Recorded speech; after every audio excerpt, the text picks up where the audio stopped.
Olá, obrigado por estar conosco em mais uma edição do Conversa Franca, aqui na TV Princesa. Como na semana passada, nós estamos ao vivo hoje e por isso você pode mandar a sua pergunta pelo 3690-2710 ou 3690-2711. Na última segunda-feira, dia 1º de dezembro, foi marcado o Dia Mundial de Combate à AIDS. E ao meu lado, meu entrevistado de hoje é o médico infectologista Dr. Luiz Carlos Coelho. Doutor, muito obrigado então por ter aceito esse nosso convite para falar sobre um tema tão delicado. Boa tarde, é um prazer estar aqui e espero que a gente consiga ajudar com informação e atualizar a nossa realidade local e atual. Tá certo. 30 anos de doença, doutor. O senhor aí está trabalhando com ela, já tem 10 anos, mais de uma década, né?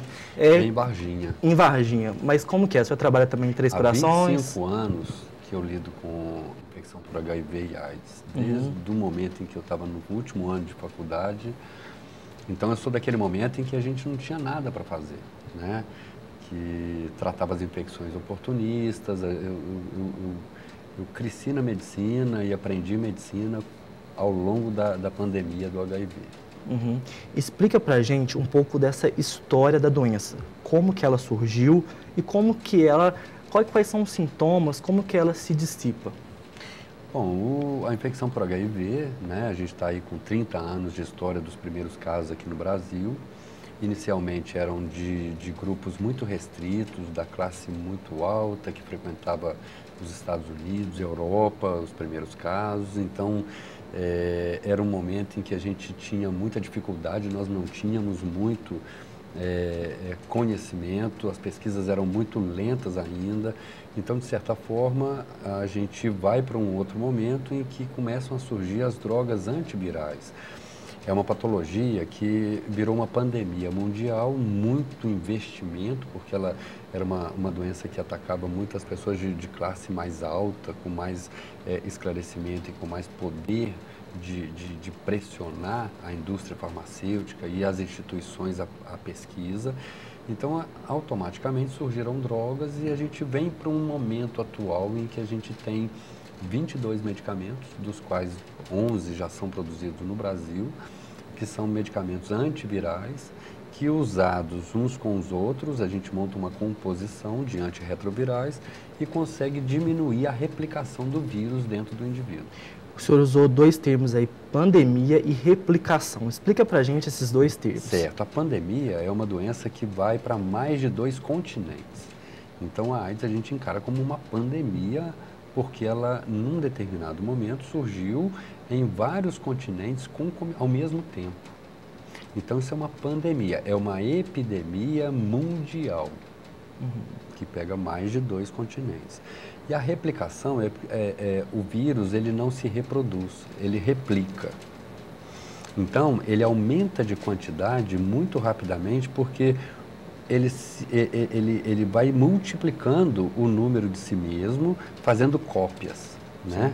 Então, é o que a gente chama de carga viral. Com o passar do tempo, esse vírus, em quantidade grande no sangue, ele vai lesando a célula de defesa do indivíduo, porque ele precisa do núcleo da célula de defesa do organismo do paciente para poder ter material para se replicar, para se reproduzir.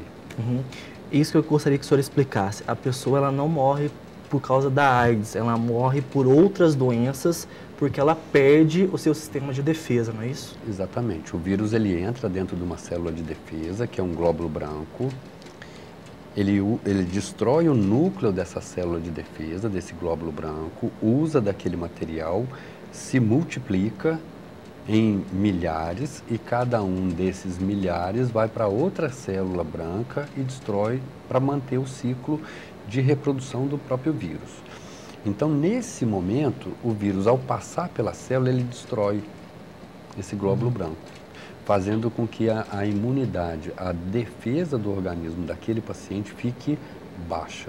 Então, ele fica muito sujeito a ter infecções oportunistas, que são infecções simples, que no corpo dele, por estar com a imunidade baixa, pode levá-lo a complicações e a óbito, a falecer de AIDS. Uhum. Como que foi a evolução desses medicamentos de 30 anos para cá? A gente vem de um primeiro momento, a primeira droga que a gente começou a usar para o HIV, é uma droga que a gente usa até hoje, que é a zidovudina, que é o AZT.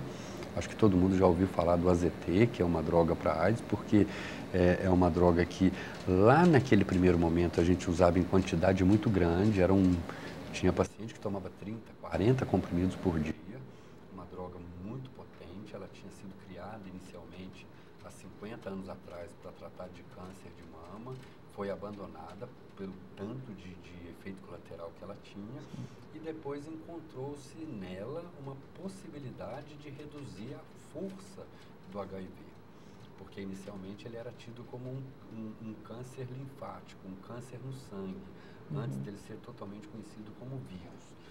Então, de lá para cá, a gente tem drogas cada vez menos agressivas, com menor efeito colateral e com mais comodidade para ser tomada. Grande parte dos pacientes hoje toma 3, 4 comprimidos por dia. Em relação ao passado, isso é um avanço muito grande. Sim. A gente tem alguns números não muito animadores em relação ao crescimento da doença nos últimos anos. Segundo alguns programas, o Programa Fantástico da Rede Globo e o Dr. Drauzio Varela, fala-se o seguinte, que nos últimos 10 anos, a quantidade de pessoas, de jovens infectados no Brasil cresceu 50%. Por que o senhor acha que acontece isso e principalmente nesse grupo, doutor? Bom, nos últimos 10 a 15 anos, a gente começou a ter um benefício real do uso desses medicamentos antivirais.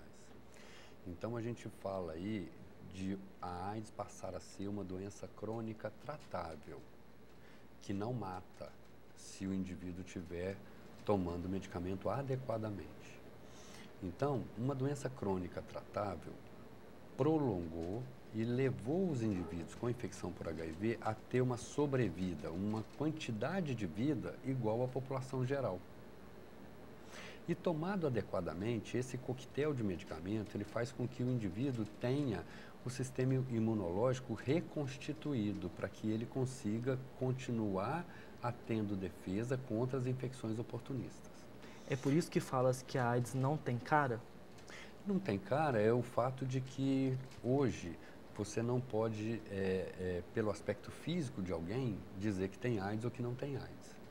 E essa geração que hoje é adolescente, vamos colocar aí de 15 até 25 anos, é um grupo de população que não viu a AIDS que as gerações anteriores viram. É uma geração que não perdeu ídolo pela AIDS, é uma geração que não viu um indivíduo alterar a composição corporal, ficar desnutrido, com manchas, com ínguas, com aquelas chagas da doença daquele primeiro momento. Né? A geração anterior tinha visto o definhamento do Cazuza, do Fred Mercury, do Betinho, de tantos outros. Então, essa geração que inicia uma vida sexual no momento em que existe um medicamento que controla a infecção por HIV, parte do princípio que agora não precisa preocupar porque agora tem tratamento.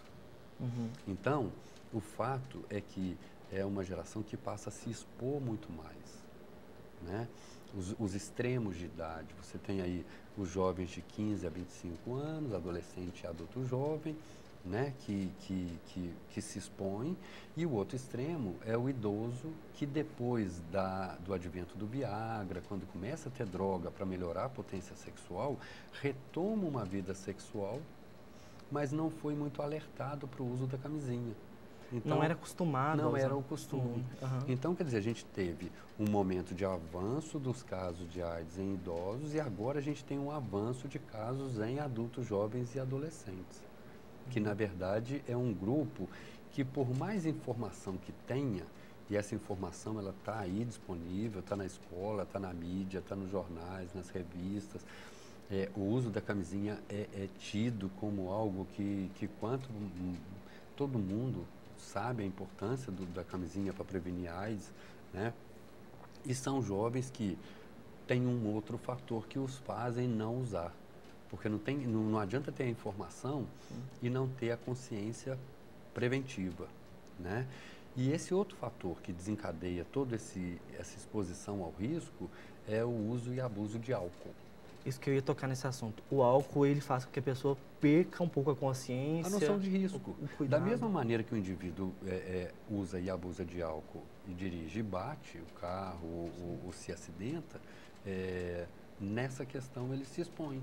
Uhum. Porque o alcoolizado, ele se sente todo poderoso, ele não vê o risco em determinadas situações. Então, ele pode até ter camisinha no carro, ou no bolso, ou na carteira, mas, sob efeito do álcool, ele não está com a consciência plena da necessidade de prevenir.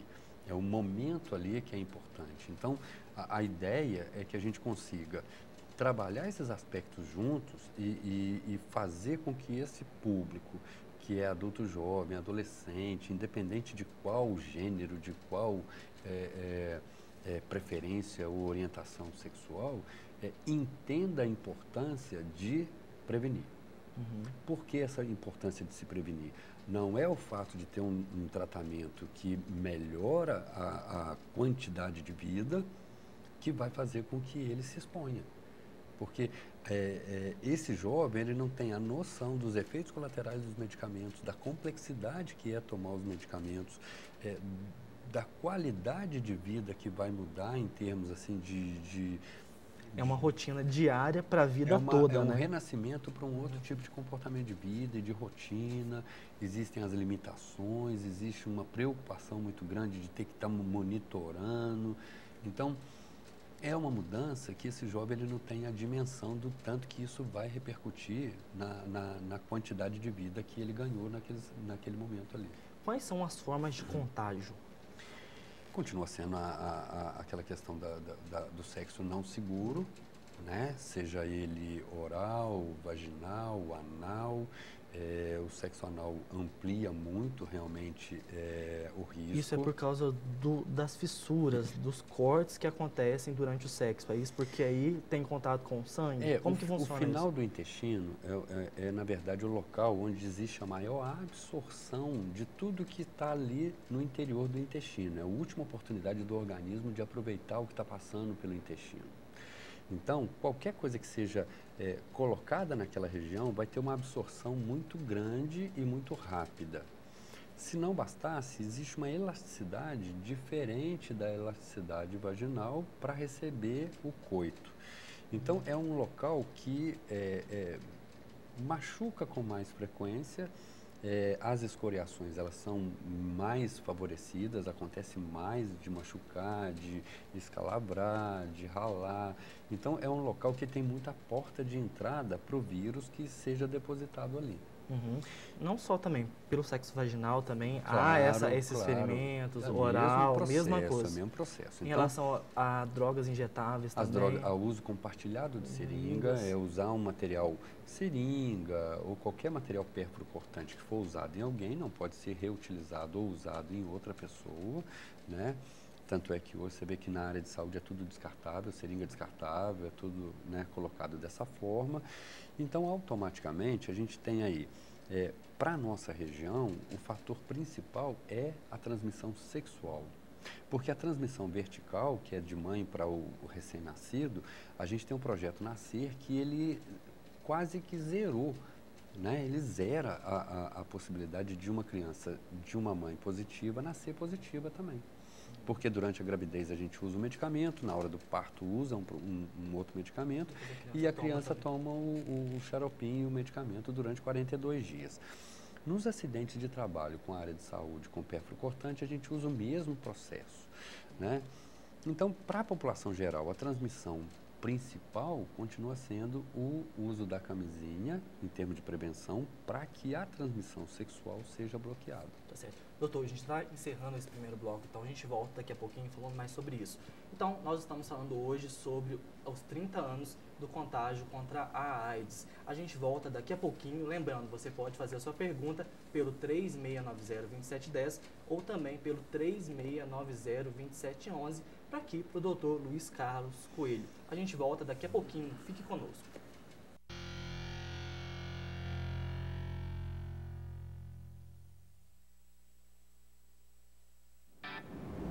Na vida, teste novas experiências. Teste escolhas. Teste seus sonhos, caminhos. Você é jovem. Eu testo a liberdade. Teste se sentir bem com você. Eu testo possibilidades. Teste a felicidade. Reinvente a vida. Teste se conhecer. Eu me conheço. Eu fiz o teste de HIV/AIDS. Faço o teste por você e por todos. Partiu o teste! Para se prevenir contra o HIV, o vírus da AIDS, use camisinha e faça o teste. Se der positivo, comece já o tratamento. Se conhecendo melhor, você vai seguir em frente, testando o melhor da vida. Ministério da Saúde, Governo Federal. Trabalho e compromisso. É assim que a Prefeitura está cuidando da cidade e de você. A nossa UPA ganhou o título de referência como uma das melhores do país. No trânsito, tivemos recapeamento e sinalização nas principais avenidas. Na habitação, já foram 470 casas entregues e mais 574 estão sendo construídas. Nosso trabalho segue no caminho do compromisso. Prefeitura de Varginha. Compromisso de trabalho pela nossa gente. Pode respirar fundo. Agora os ambientes coletivos vão ficar 100% livres de fumaça. A lei antifumo proíbe os fumódromos e o fumo em locais parcialmente fechados por parede, teto ou toldo, como bares, restaurantes e lanchonetes, áreas comuns de condomínios, hotéis e pousadas, escolas e universidades. Tenha uma vida saudável sem o cigarro e os produtos derivados do tabaco. Eu vim aqui falar sobre uma nova doença que chegou ao Brasil e também é transmitida pelo mosquito da dengue, a febre chikungunya. Os sintomas são parecidos com os da dengue: febre, dor de cabeça e dores fortes pelo corpo. A diferença é que a chikungunya ataca as juntas, causando inflamações que em casos crônicos podem permanecer por anos. Elimine a água parada e o mosquito da dengue. Ele está mais perigoso e pode matar. Saúde, Governo de Minas.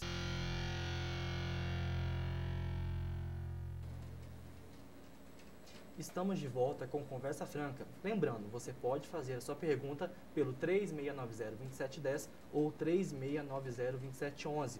Nós estamos falando hoje sobre os 30 anos da AIDS no Brasil. E para isso, meu entrevistado é o médico infectologista, Dr. Luiz Carlos Coelho. Doutor, a gente já falou um pouco então sobre a AIDS em geral e tudo. Vamos focar um pouco em Varginha. A gente tem também, eu vou citar um número nacional aqui, que a gente foi divulgado pelo Ministério da Saúde na última segunda-feira, que foi o Dia Mundial aí de luta contra a AIDS, que o Brasil tem hoje 734 mil pessoas com HIV. A Secretaria Municipal de Saúde divulgou que Varginha hoje tem 320 pessoas em tratamento. Esse número é real ou existem mais casos que muitas vezes as pessoas não sabem? Como que são em relação a esses números? Colocado dessa forma, é um número absoluto que eu acho que ele merece uma discussão. Sim. Né? A verdade é que nós estamos em cidades pequenas, assim, o perfil das nossas cidades do interior é que o paciente ele transita muito entre os serviços. Então, é muito comum que eu tenha pacientes de uma cidade tratando na outra e da outra tratando na uma. Né? Ou seja, os pacientes eles têm esse direito e uma necessidade inicial muito grande de se omitir da questão social, tirar um pouco a visibilidade numa comunidade que é pequena. Então, ao mesmo tempo, um caso tomando medicamento é aquele caso que já está notificado em uso de antirretroviral, que é o coquetel. Agora, você tem aí um número de pacientes que já foram ao óbito, você tem um número de pacientes em exames ainda, né? E você tem um número de pacientes com exame positivo, mas que ainda não iniciou uma terapia, um tratamento. Então, esses números todos, eles precisam ser colocados na sua totalidade para que seja analisado. Então, esse número de Brasil, de Varginha, de região, ele é a ponta do iceberg. A gente tem pacientes soropositivos, quem fez o exame deu positivo e tem HIV.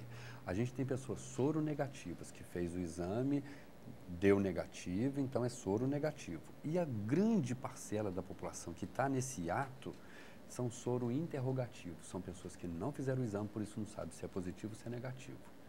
E dentro de cada 5 casos de AIDS que a gente imagina, um não tem conhecimento, na melhor das hipóteses. Então, automaticamente, o que se espera, e toda a mobilização desse ano na campanha do Dia Mundial de Luta contra a AIDS, é que as pessoas façam o teste. Porque a partir do momento que a pessoa faz o teste, ela tem a oportunidade de ter diagnóstico precoce. Ela pode saber, eu sou soro positivo, sou soro negativo.